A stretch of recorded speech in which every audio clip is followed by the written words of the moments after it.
Okay, well, welcome to the Angus Macleod Memorial Lecture.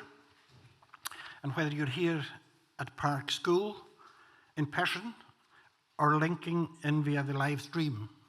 So it's hello to Neil Macmillan in Canada, Norman MacLean in London, and the 26 other people that were online a few minutes ago.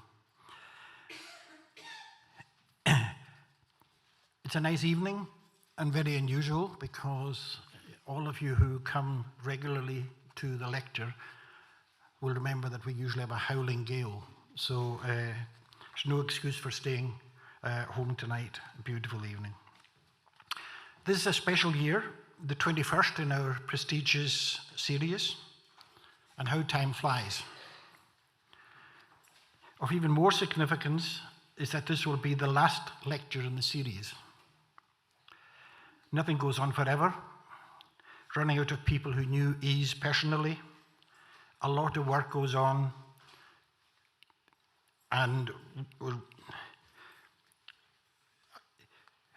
we've thought long and hard and decided that now is the appropriate time to call it a day, having reached the 21st lecture milestone.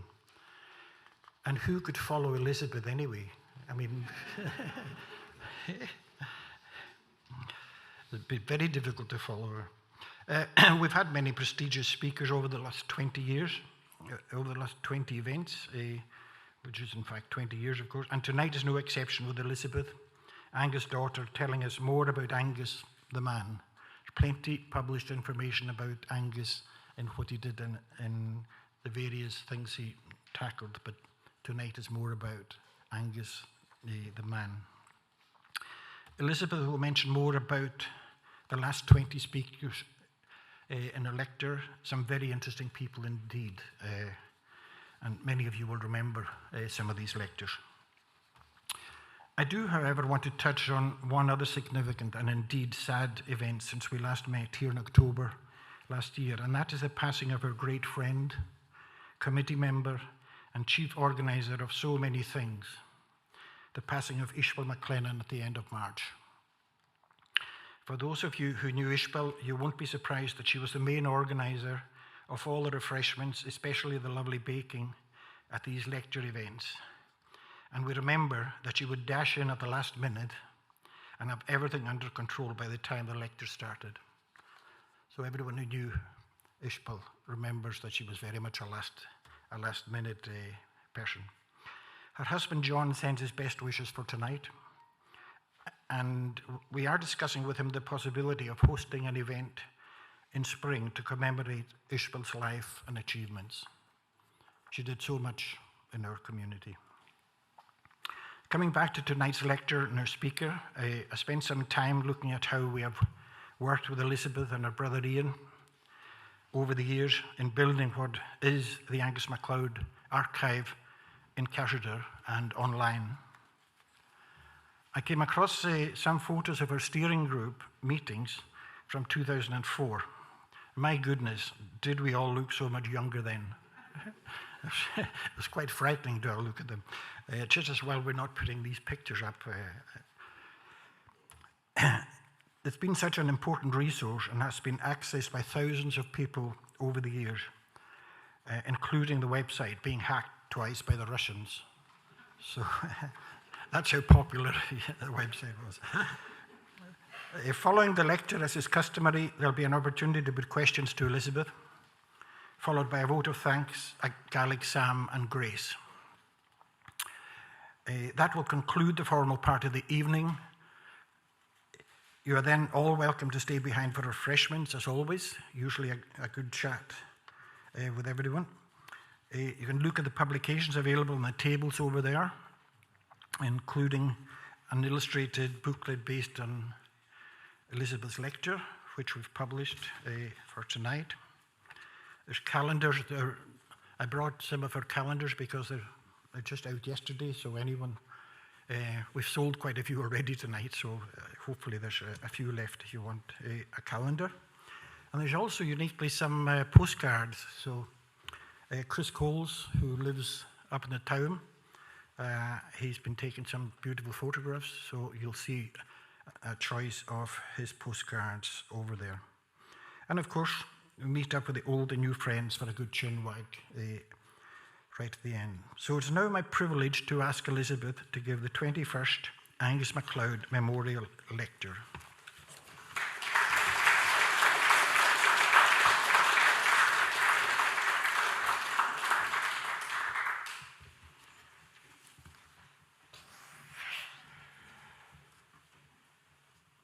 Thank you all for coming. I am honoured that you have asked me to give this lecture. I'm not a public speaker. I've never done anything like this in my life. But you persuaded me that it was appropriate that I should do it. And you might find out some things that you didn't know. And packing Dad's life into 30, 40 minutes wasn't easy, but we'll give it a go. Growing up in Calbost, Dad was born in Calbost, South Lochs in 1916, halfway through the First World War. From his own account, he was quite an inquisitive and mischievous wee boy. For instance, when he was about 3 years old, he fell into a pot of boiling water, leaving him scarred permanently. On another occasion, his mammy was giving him a row, and she said to him, "God is watching you." And his response was to go and hide under the bench and ask her if God could see him under there. Being the youngest of 6 boys, he was assigned to help Mammy at home. She taught him to sew and to weave and to cook and to clean. He was very proud to be chief cook and bottle washer at the Peats, along with being the chief cow walker. Another job he was assigned to, under his father's instruction, was to eliminate the sheep's difficulty when she was giving birth by inserting his hand, which fitted perfectly. I've never heard of that before. Another job for the young boys was at potato planting time. The adults would go along and dig a furrow to plant the potatoes. So the boys had to go behind the adults and place a potato exactly 9 inches apart with the eyes facing the sun along the furrow and cover them with manure. The best job the boys had fun with was jumping on the haystacks so that the haystacks would achieve their oblong shape. Their free time was happy and carefree. He said he would run around the crofts and the shore with the other boys. There were no fences in those days. He said 200 expeditions. He would chase rabbits, play shinty with homemade sticks and small stones or peat cuttings for balls. He would make wooden boats with paper sails to send across the village loch. The children were welcome in every house in the village, and every adult in the village was viewed as an extra parent, as wounds were tended and food and reprimands were freely given as required. At the age of 5, he started school and walked barefooted the 2 miles to Marvik in the summer. If the herring fishing earnings were good that year, all the children got tackety boots for the winter. These boots had to last a whole year and went under many repairs. He said by the age of 11 he could repair his own boots. Now it was when he was in school he got the nickname Ease, which was apparently derived from the Gaelic of Angus, which is Inish. Dad told us this story of an incident that occurred when he was about 6 years old. His recollection went as follows. My grandparents' thatched house was close to our house, and there was, as usual, a small window at the top of the wall in the thatch in the byre end of the house, consisting of a single pane of glass about 1 foot square. Probably it was a removable window for the purpose of letting the hens in and out of the byre. Boys will be boys, and idle hands are mischievous hands. Seemingly, I felt challenged to aim a stone at the window. took me quite a while and a lot of stones before I eventually scored a direct hit and crashed a stone through the glass. It was then that I realised my guilt and folly of my action, and I ran to hide under the nearby rock, much like the story of Adam and Eve. After a suitable while, I innocently popped my head up to see if all was clear. And lo and behold, there was my grandfather, a tall, quiet, dignified man, reputed to be an unusually strong person. There was nothing for it but to face the consequences. To my surprise, he did not scold me as expected, but said quietly, "Angus, you should not have broken the window." Then we both walked away silently. That was my first and abiding practical moral lesson in right and wrong. Most adults walked to church at Graver on Sundays when he was little, which meant they were away for hours on a Sunday. But only the children with good clothes were allowed to go. So when the folks had gone out of sight, or as Dad put it, safely incarcerated in church, he said that, not me, he and his pals would get up what he called mild mischief. For example, releasing rams from the byre and allowing them to head fight for supremacy. This was known as Bloxike. He was 7 or 8 years old before the first road reached Calbust village. He was 10 or 11 years old before the road between Calbust and Stornoway was completed. Telephone messages were transmitted across the Minch for the first time on the cable that was laid in 1872. That cable remained in service until 1933. There were only 20 telephone subscribers in Stornoway in 1929, and no phones were available outside Stornoway except in the post offices. Radios became available in the 1920s. His formal education ended when he left school aged 14 in 1930, and he took some jobs on local fishing boats. He recollected that this was not easy for a young boy. He found the work hard, he suffered from seasickness, and only came home with £8.50 for a whole summer season. His father was a fisherman and weaver as well as a crofter. His mother had learned to weave as a girl, so he was used to the loom since the day he was born and maintained an interest in weaving for the rest of his life. At the age of 18, he joined the Royal Naval Reserve and travelled to Portsmouth for training sessions.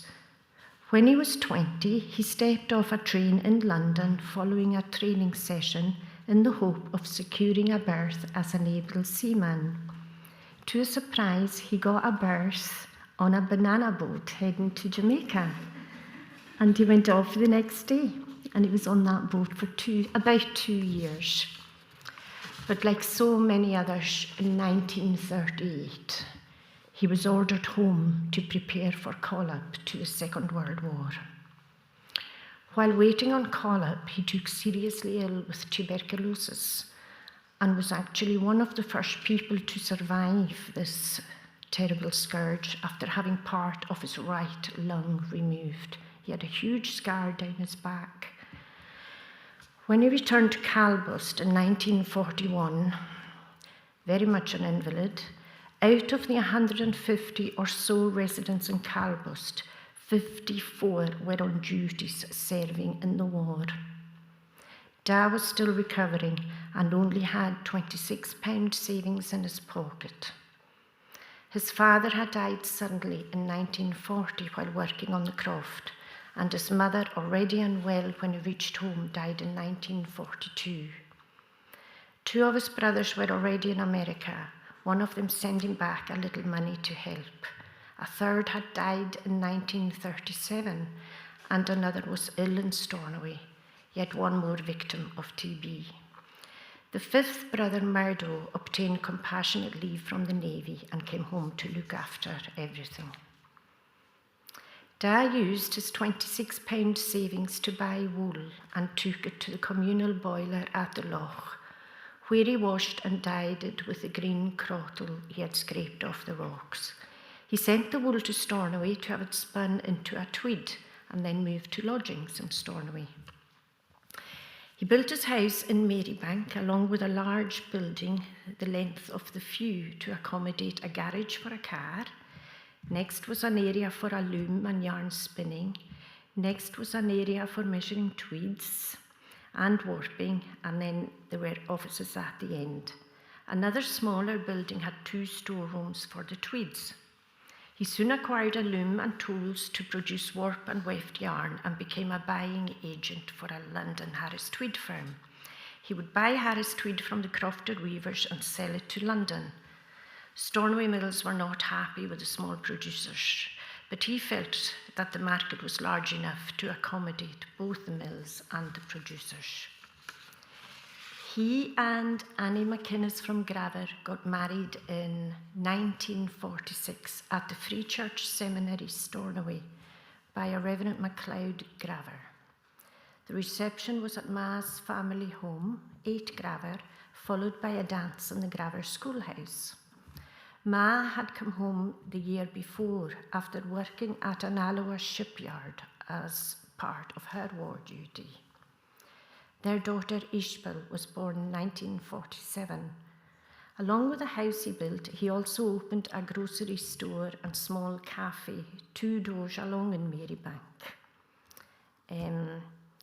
He did tell me one story that, if you know the chemist Kenny John MacDonald, originally the owner Ishbel Froggan, came out to him at the shop one day and said to him, "Angus, I hope you're not going to take any of my business away from me." And he promised her he wouldn't. Now, he admitted there was one thing he sold in the shop that she sold, but she wasn't selling it to the customers that were coming to him. His customers, for the jars of sweeties, the big jars, where the college boys, they used to come up from the castle through the grounds to the shop. It only took them 7-10 minutes to walk up through the grounds. So they were his sweetie customers. So Ishbel let him off with that. He closed the grocery store in 1965 as the Harris Tweed business he had set up on the same site as the house was successful for him. He did write about the Harris Tweed.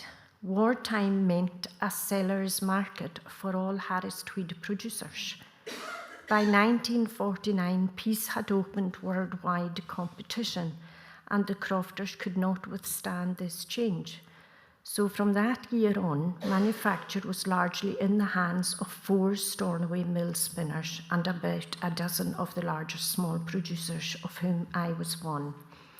Thereafter, production of the tweed increased, reaching its peak in 1966. From then on, the production of Harris Tweed dropped, largely because of unreasonable competition among the manufacturers of the cloth. It was Da himself that wrote that summary. He became seriously ill again with pancreatic failure in 1969 and had to withdraw from Harris Tweed production. When he recovered, he had to find some other way of earning a living. He and Ma started a tourist business. 3 caravans, 1 in Calbust and 2 on Stornoway, were let out, and a house also in Calbust were let out to the tourists. In their Marybank home, they offered bed and breakfast from about 1973. Da would help with the dishes and enjoyed entertaining the guests in the evening. During this time, he also built a small house on the side of a rocky hill at 8 Calbust to let out to tourists.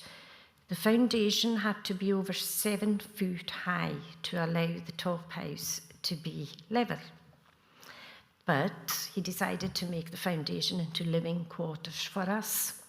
So there was like a bed, 2 beds, there was a shower, there was a toilet, there was a kitchen, and there was a table. But there was a cupboard at the end of the bed. But you couldn't put anything in the cupboard because when you opened the doors, all you could see was a rock face. but we spent many a time over there. The tourist enterprise was successful, and he kept that going till 1982 when he retired.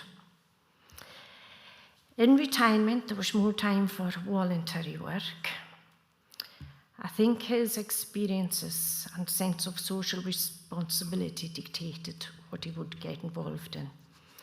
He gave a great deal of his time to several organisations even before he retired, often as a founder member. Among them was the Western Isles Tourist Organisation, the Lewis Council of Social Services, which later became Voluntary Action Lewis. This, he said, was set up to help people in the community in need. It was before Colonel and Shear came into existence, and there was no social work department here under the Ross and Cromarty Authority. He was also active in the Lewis Crofters Limited, or Lewis and Harris Crofters Union. Later, he became involved with Comunyachtri na Pathg and the Pathg Association. He did pursue his wish to see a united, well-organised Crofters Union, able to deal with government and with all other relevant authorities. His first step was to try and revive the old Federation of Crofters Union as an interim stage towards founding the single Crofters Union of his dreams.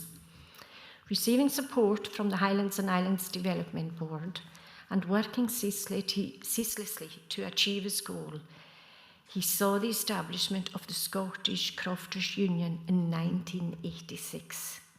He declined the office of the union's first chairman, but agreed to become honorary president. In November 1986, he received a letter which completely stunned him from the Prime Minister, asking his permission for his name to be recommended to Her Majesty Queen Elizabeth II at New Year 1987 to become a member of the British Empire. He accepted the nomination, and he and Ma travelled to Buckingham Palace, where he received his medal from Her Majesty for services to the crofting community. I do remember phoning him on the New Year's Day at 8 o'clock in the morning to congratulate him. He was delighted and phoned me every day for 2 or 3 weeks after, stunned at the cards and all the congratulatory messages and phone calls he was getting. On the trip to London, he and Ma went to visit Madame Tussauds, and the only waxworks he wanted to see and have his photo taken with were, this will tell you a question you want answered, Sir Winston Churchill and Margaret Thatcher.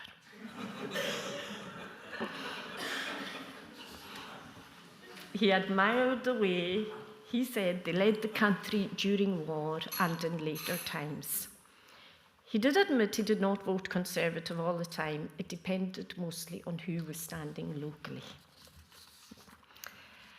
In the 60s, Dad became very aware of the decline in population as well as the knowledge regarding the culture of his community. Another project he pursued with passion was his museum collection.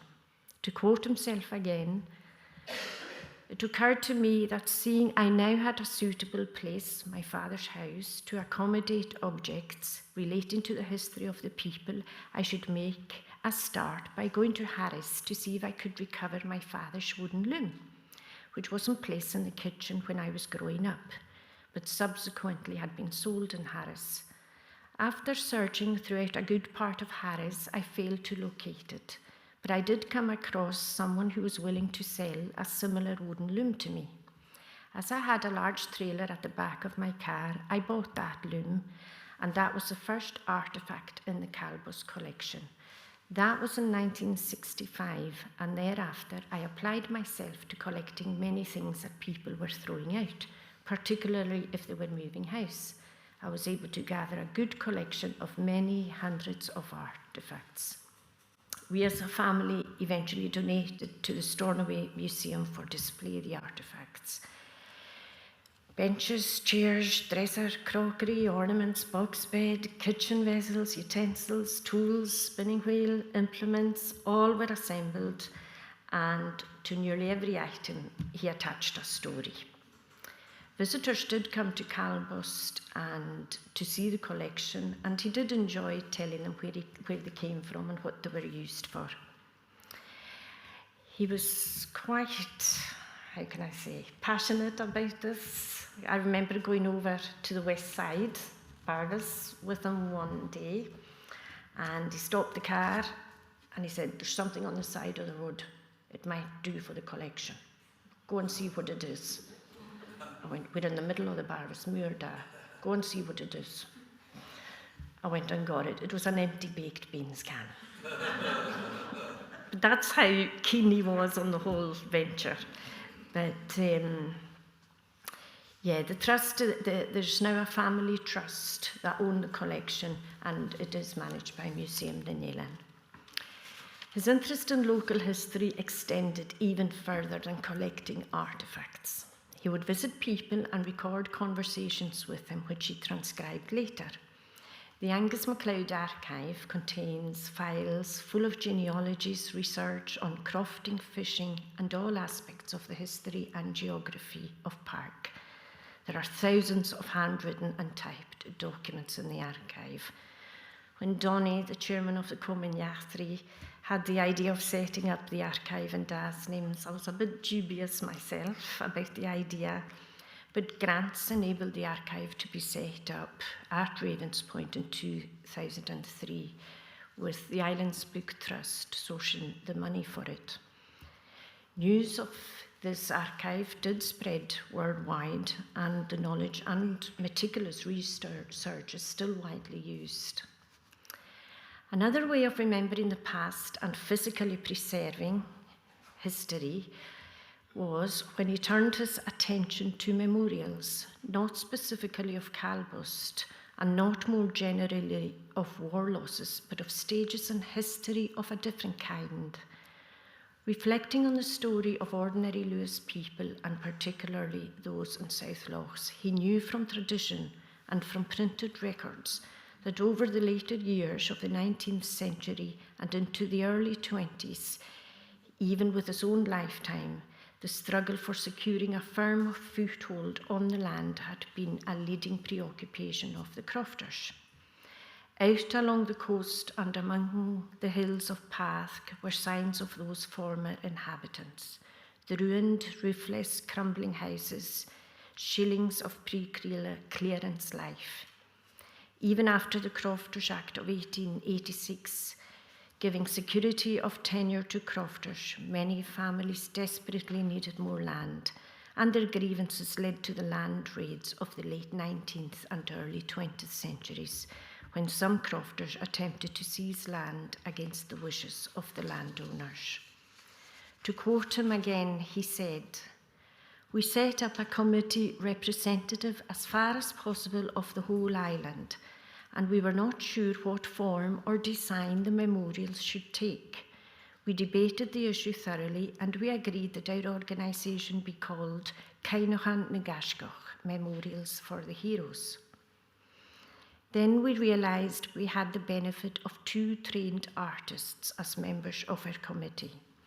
They both advocated strongly that we should commission a suitable artist with a thorough knowledge of the history of the Highlands and Islands in order to prepare suitable designs for the 4 main historical events of the Lewis land struggle in Bernera, Pathk and Agnish and Grace. Professor Will McLean of Abertay University was chosen to design the cairns, and Jim Crawford from Garrynahein built them. The first of these cairns was completed and opened at Ballalan in 1994, and they still standing today as memorials of the land struggle heroes. If Da were here, he would sincerely wish to emphasise that none of his ideas or projects could have come to fruition without the support, knowledge and enthusiasm of countless others. He had a reputation of getting the results he desired, including charming office staff throughout the town of Stornoway to let him use their photocopier. His reply one day when I suggested he should buy the staff chocolates was, "My tongue is all the charm needed."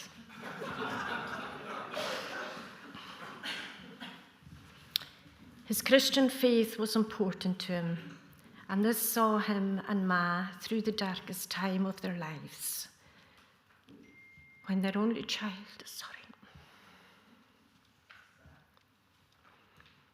Ishbel, she died suddenly at the age of 15 in 1963. When they went to wake her up for school that day, she had passed away.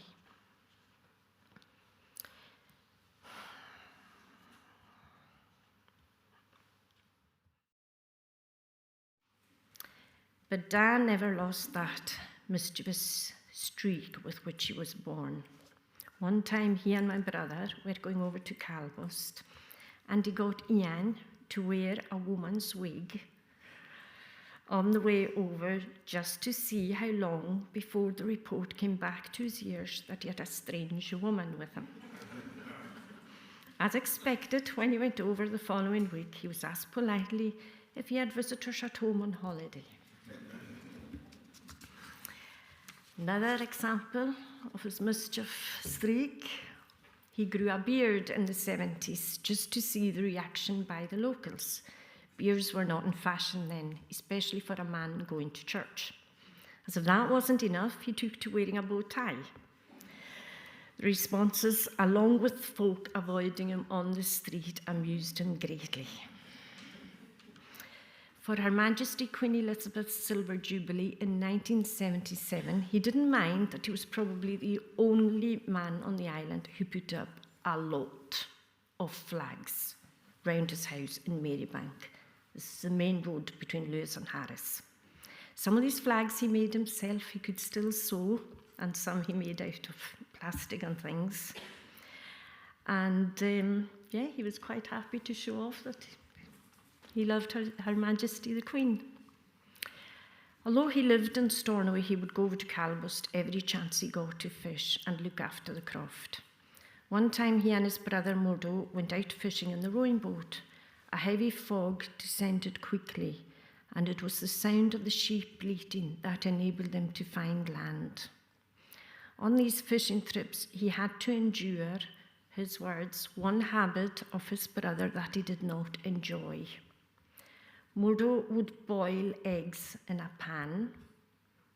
When once he took the eggs out, he would add the tea leaves to the water the eggs had been in and made the tea. And Da had to drink it.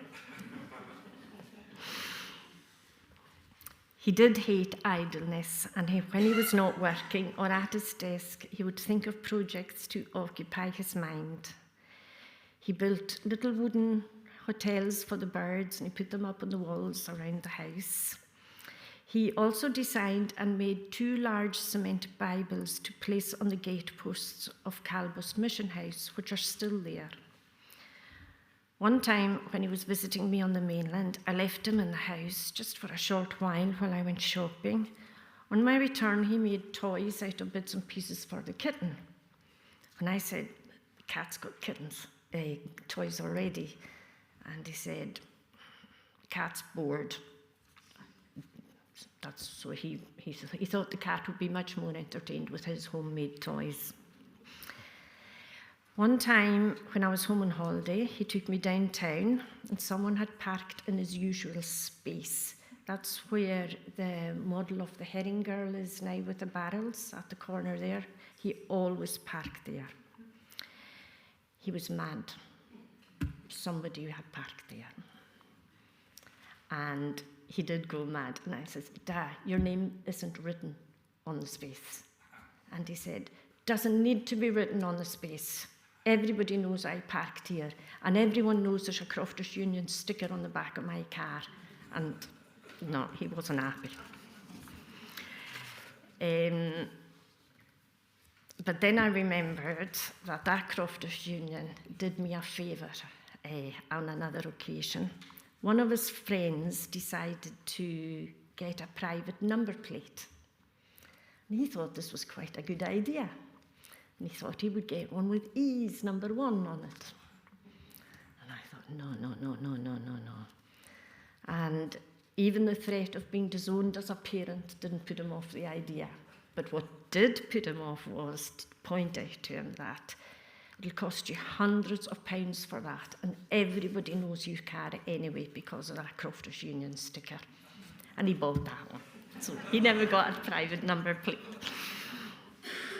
He did not watch a lot of television, but he loved sitcoms like Only Fools and Horses.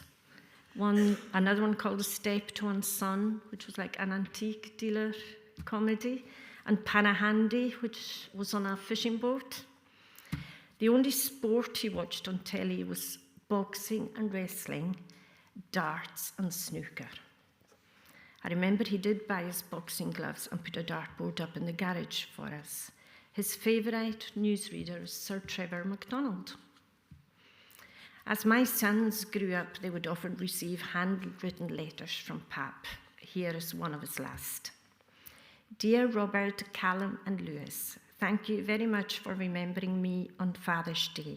It was very kind of you and your card was lovely. It is very nice that young boys are thinking of me, and I am looking forward to you coming up to see me. The school holidays will be on soon, and you will enjoy being free and be able to help Mammy around the house. I'm sending you some pictures which Mammy will explain. You see, I am still learning because I left school too early, and I soon found out that I did not have enough education to enable me to get a good, well-paid job.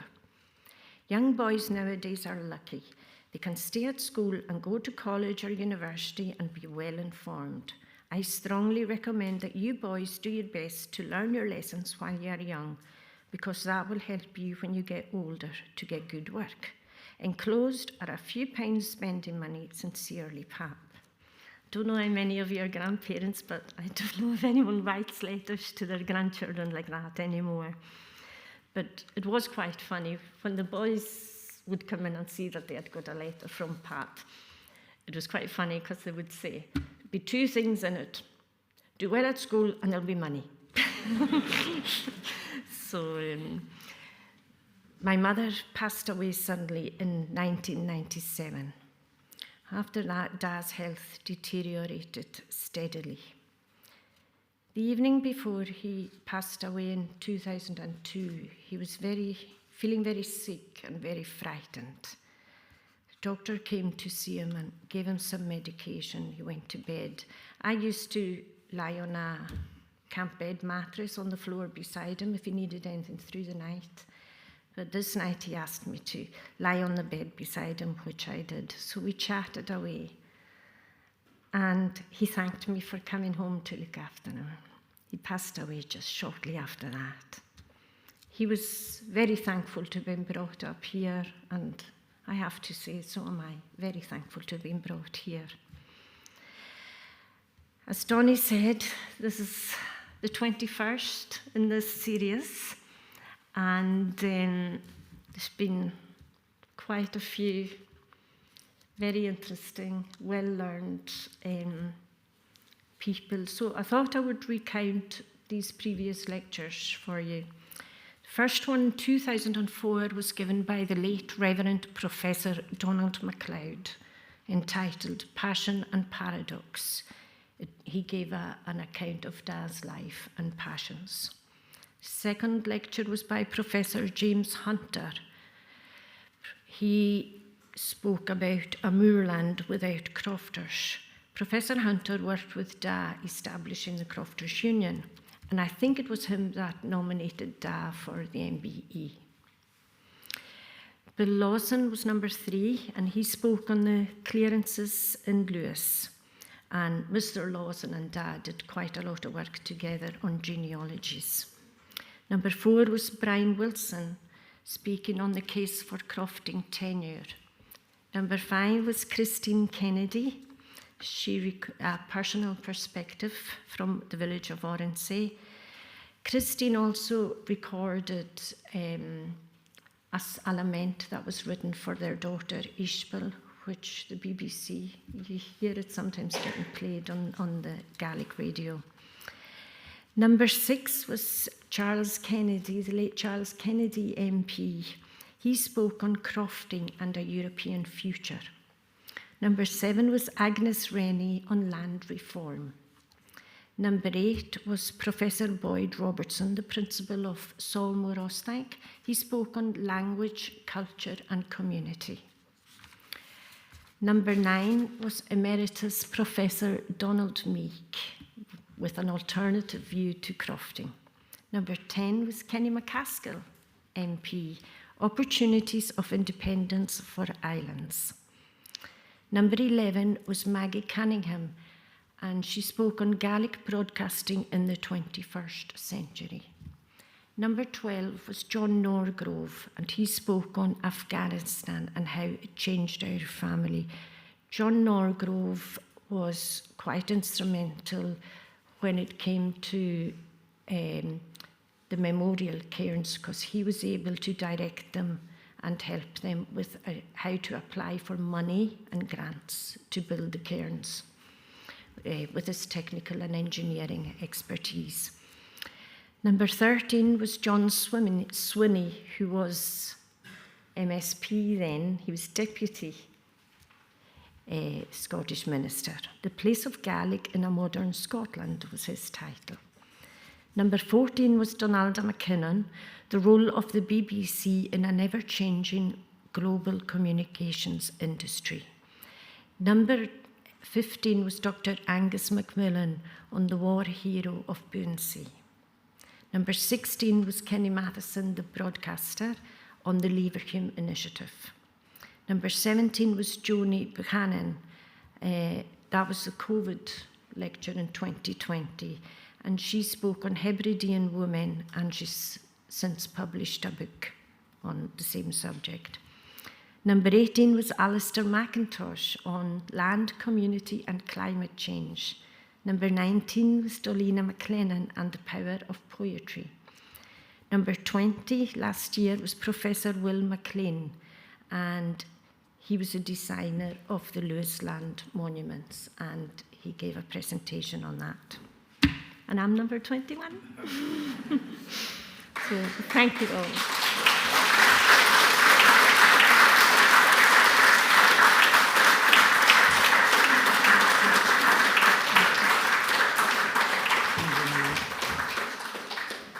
So does anyone have any questions for Elizabeth before she runs away? Anybody have any questions? Oh, stunned into silence, eh? Very good. All right, well, thank you. So, John, where is John? John, you're on next. Vote of thanks.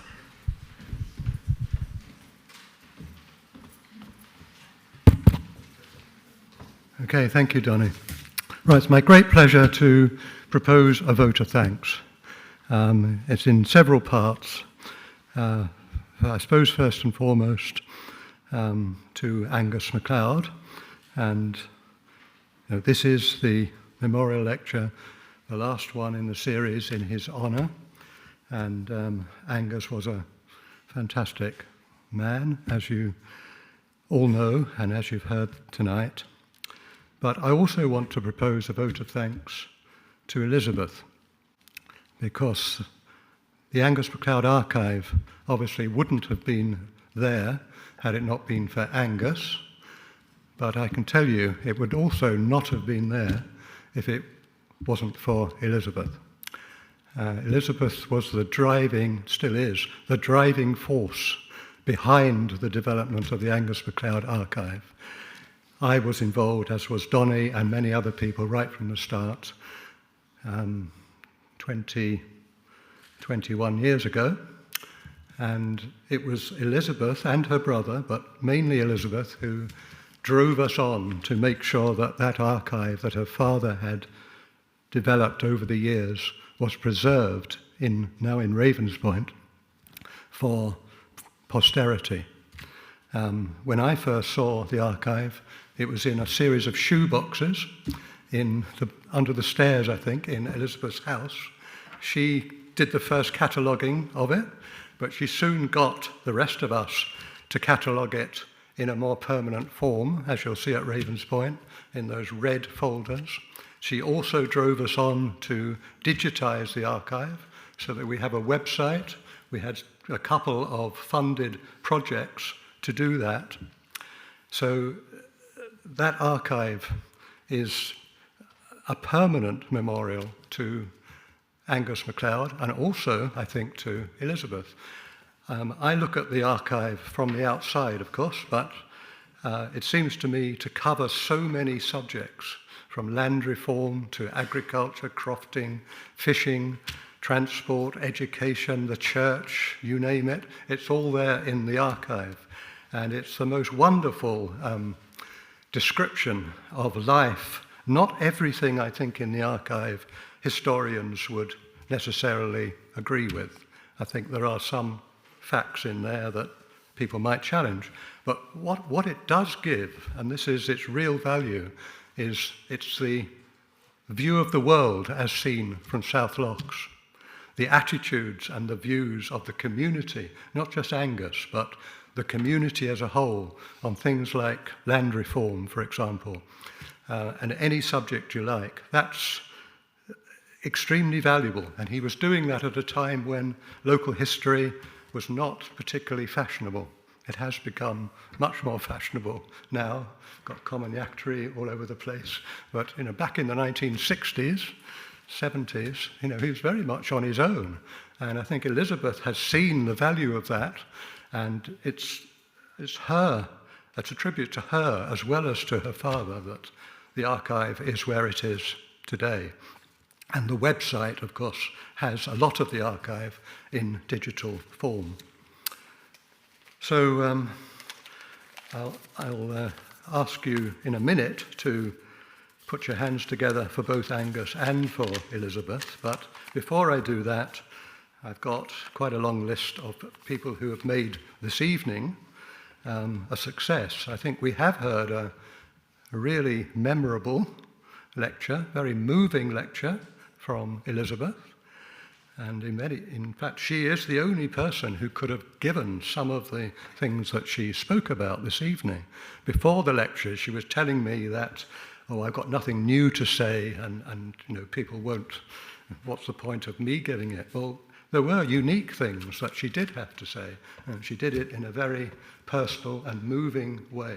And I think we're very, very grateful to her for that.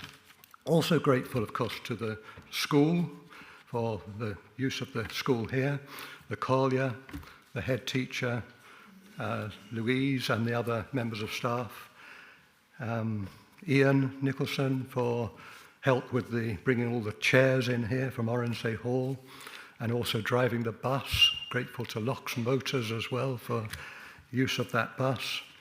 And Park Free Church for the car parking, use of their car park. Catering to Christina and all her helpers. We're about to enjoy the fruits of that catering in a minute.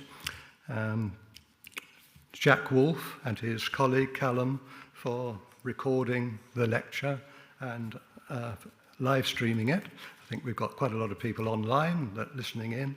Tremendously useful to have that permanent record. Ben, who was on traffic control, some of you will have met him, I think, in the dark. Used to be Elizabeth that did the traffic control, but Ben has usurped her on this occasion. And in a moment, we're going to close, as is normal and traditional, with Torquil MacLeod and Murdo MacLeod introducing and presenting a Gaelic psalm. I'd also like to thank Donny for chairing the event and for preparing the booklet, which we often do, and we do have copies of a booklet with the text of Elizabeth's lecture in it, and they're for sale on the table over there when we finish, also for producing the programs. But most of all, we're here, I would like to propose a vote of thanks, obviously to Angus MacLeod, but also to a magnificent lecture by Elizabeth, and for all the work she has put in over the years to preserving the archive which her father produced, and really that archive is a tribute to her as well as to Angus Macleod. So would you join with me in a vote of thanks?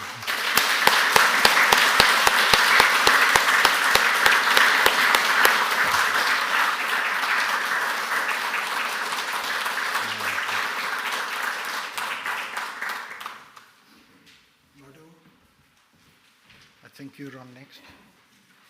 Yes.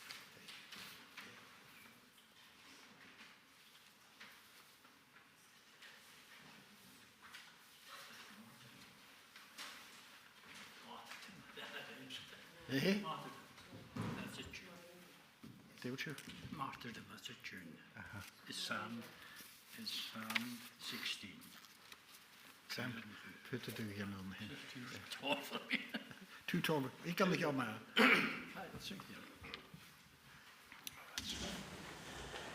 Cael ma chwyd bys mair o'r dias, dwi hesys mwyn. Cael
Thank you.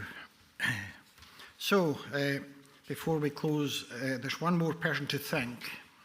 And indeed, these lectures wouldn't have happened without the huge amount of work John has put in over these 21 years. Believe me, it is a lot of work behind the scenes, and John has done most of the organising of the speakers over that time. We couldn't have done it without him. Thank you, John. So put your hands together for John.